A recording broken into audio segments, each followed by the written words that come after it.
Los Angeles, California. On a rain-slick freeway, tragedy shuts down 4 lanes of traffic. The semi-truck has toppled over. It's a nightmarish accident, and it gets worse. We're told that there's a small car that's pinned underneath. Just need to confirm, do we have anyone trapped in the vehicle? Witnesses tell police that the driver is still inside the crushed car. The situation looks grim. These rescuers can't even see what it is that they're trying to uncover. The possibility of anyone surviving underneath tons of steel seems unthinkable. I do have medical 1040 heading that way. But even if the odds are 1,000,000 to 1, emergency crews have to try.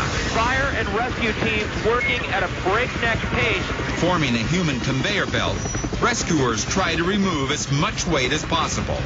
Next, they attach ropes to the sides. But lifting a truck like this requires heavy machinery. As the crane slowly heaves the trailer up, police and rescuers prepare for the worst. This is extremely dangerous. Finally, they lift away the truck. It looks like he's moving. It's the driver, still breathing.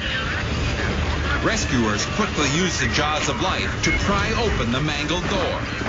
He's getting out. I don't believe it. Amazingly, the driver steps out and walks away from the wreckage.